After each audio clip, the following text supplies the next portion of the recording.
Hello, friends. My name is Brittnie, and this is the Capture the Chaos podcast. Each week, we'll talk about how to grow your family photography business without burnout. I'll share tactical tips, tricks, and things you've got to be doing in order to have success without sacrificing the parts of your life that are most important.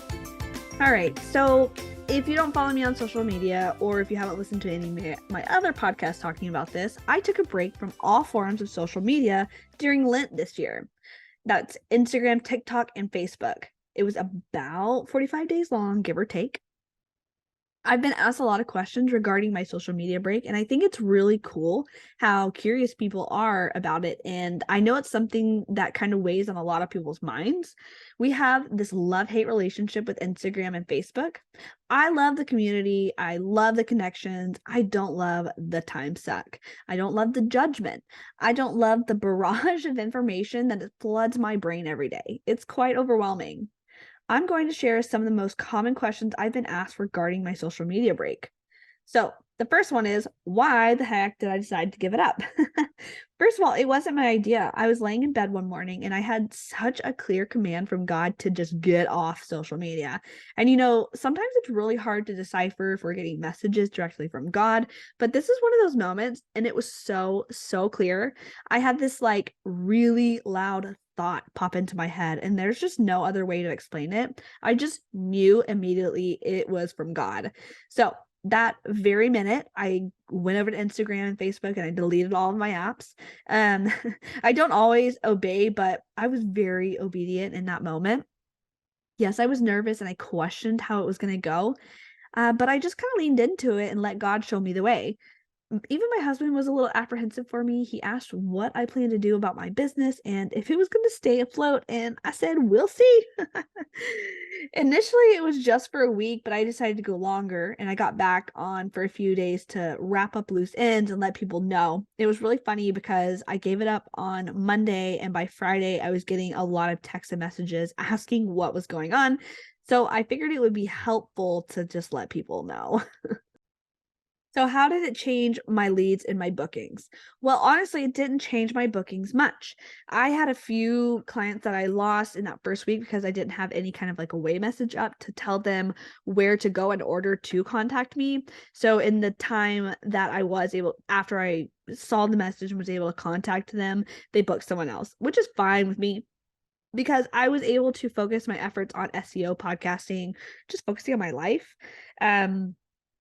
And focusing on things that would in turn bring me more than 1 to 2 bookings from social media ever could. So the benefit outweighed those missing a couple bookings. Did I find peace and clarity? So honestly, this was the best part. I had this weight lifted off of me during this time.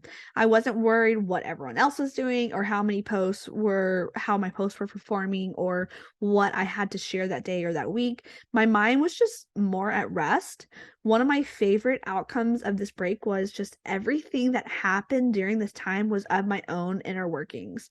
I had my coach and my friends to bounce things off of, but I wasn't always distracted by what so-and-so was doing and how everything was performing. And it was just so relieving. And you know how boring it is to see the same 17 reels done 17 different ways? I'm just kind of over that. And it helped clear my head, all that space.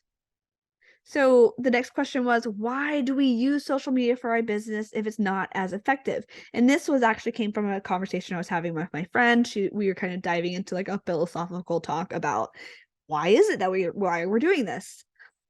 So I think it's a fabulous question, and I think it's pretty easy one to answer. For starters, it's a low-hanging fruit.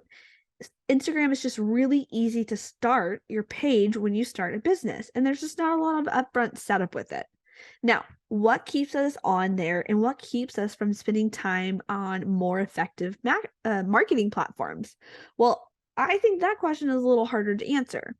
It definitely has something to do with the addiction, and I think we're all addicted to social media to some aspect. You get a quick dopamine hit when you get a message, a comment, or a like, and this is fact. It really does happen. There's studies done on it, and it's just so fascinating to me. So you get a similar rush when you take a sip of alcohol. That's really wild, right? I also think that we're told that this is a must have, and it's like herd mentality where we all just kind of believe it to be true. And so we just kind of continue doing it. So we see one person having like a lot of success, and we think if we do it, we're going to have that success too. And that's what we're told. Now that it may have been true years ago if we followed in someone's footsteps in the same kind of like path that they did to grow their social media, but I don't think that that's true anymore. Social media has changed so much over the years, over the just the last few years, and I just don't think that like big success is as achievable as it used to be on these platforms. The next question, a really common question was, can we run our business without Instagram? And I think no. Not no. I was backing up my answer, my thought there. I think absolutely, unequivocally, without a doubt, but we have to do it and we have to put in the effort to make it happen in order to be able to run our business without social media. The best way to do this is to build a unique and authentic brand that showcases what makes you special as a photographer. The second step would be to have a banging client experience that treats your clients like valued and appreciated humans and leads them to want to shout your name from the rooftops. And three, to be Googleable. Not actually sure that's a real word, but I like it. It's more fun than saying work on your SEO, which is search engine optimization. So how can we be more Googleable? Focus on getting keywords into your website, blog regularly, at least once a month, set up Google Business, and add photos to your Google Business regularly. I think it's time for an unshameless plug. If you haven't already, you need to download my free PDF, How to Run Your Photography Business in 15 Hours a Week or Less. Hint, there's not a lot of social media time in the 15 hours or a week. I share with you how often and how long you should be spending on each task in order to run your business as effectively and efficiently as possible. The link to download this is in the show notes, and I'll tell you, it's pretty good. The next question people have been asking me a lot is, did my Instagram tank while I was gone? Well, obviously my engagement, it tanked. I still got a few follows, but since people follow and unfollow regularly, it's like the same amount as when I left, which is cool. I guess it didn't like go down much. I haven't checked and I really don't care the exact numbers, so that's fine. I still got regular messages from friends, photographers, and potential clients. And this is something that surprised me. I scheduled a few posts in the beginning of the break from my Tailwind account, and my likes were double what they usually were on those posts. Usually I'll sit around 30 likes per post, and those posts that I was sharing was like 80 likes, which is really high in this day and age for social media, I think. So that was really wild to me. And I can only think it's because there was less posts to engage with, or maybe because I went for quality over quantity. So those posts were higher in quality in the information. So, but I really don't know for a fact why that happened, but I thought it was really cool. Now, how can we use social media without it running our lives? This is a really great question. I am very fresh back into the game, so I can't say for sure how these tips are going to last long term, but here's how I am approaching my great return without letting it consume my life.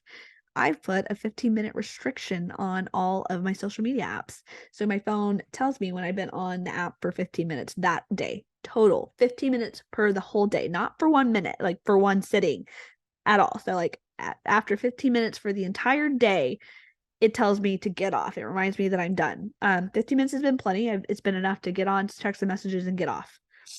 And then even post some stories and things like that, engage a little bit.